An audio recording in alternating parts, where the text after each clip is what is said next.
Now, it's just 2 months before Chief Justice Willy Mutunga vacates office, and the battle to succeed him is heating up. Our senior political reporter Chris Thairu interrogates the frontrunners in the succession of Mutunga, as well as a report card on his performance.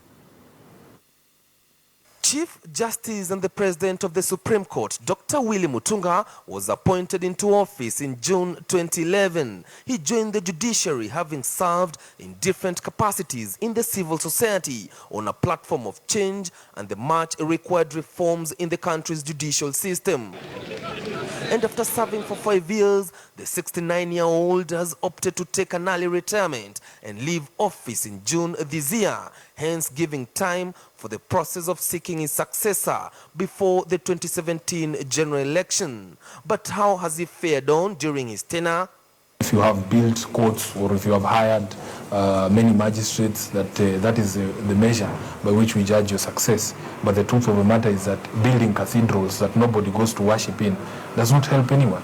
So for me, it has been a dismal performance on his part. He knows how to raise funds. He knows probably how to midwife and orient projects and probably look for funds against which those projects will be implemented. That's really probably was his strength. If you come to judgment writing, I don't think Willy Mutunga had much of a skill in that respect. He's not a jurist. He's not a person you can pinpoint a judgment and say, this is what he's done, this is the skill that has come out, this is the talent that we've seen. Chief Justice Willy Mutunga is a well-intentioned man. He has, the spirit. He believes in, the Constitution, but his performance has been below expectations. Kenyans expected something radical to happen within the judiciary.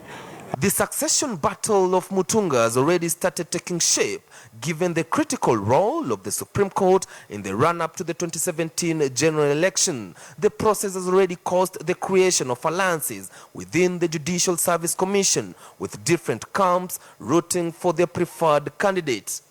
Those being fronted for the race include Supreme Court Judge Smokin Wanjala, Court of Appeal President Kehara Kariuki, High Court Judges Isaac Lenaola and Bogoli Masanga.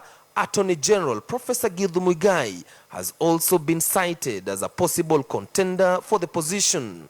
Luckily, we have judges in this country who have probably behaved away from politics and conducted themselves without involving themselves in politics. And that's why probably it would be easier to get someone, especially from inside the system.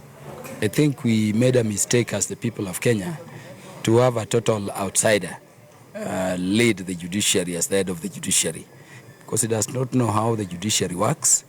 He appeared not to understand how the corruption networks in the judiciary, operate.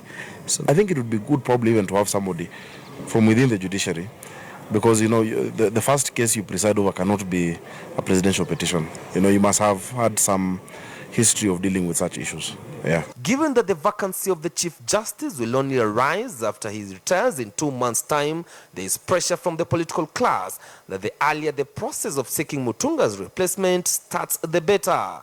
Because, if we were to say it up to next year, we would risk having an election petition without the Chief Justice. And of course, there are several judges of the Supreme Court also have issues about retirement age.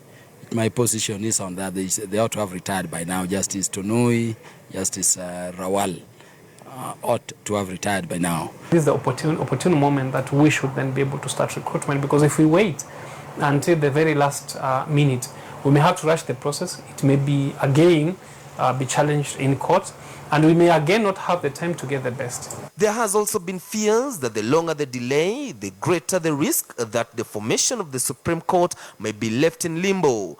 This given that Deputy Chief Justice Kalpana Rawal has sued the Judicial Service Commission in a bid to stop it from recruiting her successor on grounds that she is supposed to retire at the age of 74 and not 70 as stipulated in the Constitution, as well as the corruption allegations facing Supreme Court Judge Justice Philip Tunoi.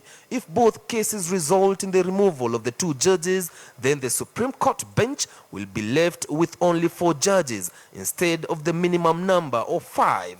When there is an election of a judge or an appointment of a judge, there will be interest that will be served. whether it's a Republican or a Democrat, whether it is Jubilee or CORD, those interests will play out, including that person has to come from a background. That person must be an area that is supported heavily by CORD or by Jubilee. With the presumption that Justice Mutunga's deputy must be female, those seen as front-runners for the job are Supreme Court Judge Njoki Ndongo and Court of Appeal Judges Agnes Murgor, Martha Koome, Hannah Okwengu, and Wanjiro Karanja. Apart from handling any election petition that will be filed after the 2017 general elections, another main challenge that will face the next Chief Justice will be to restore Kenyans' confidence that indeed our judicial system can be a corruption-free zone. Chris Dairo, KTN News.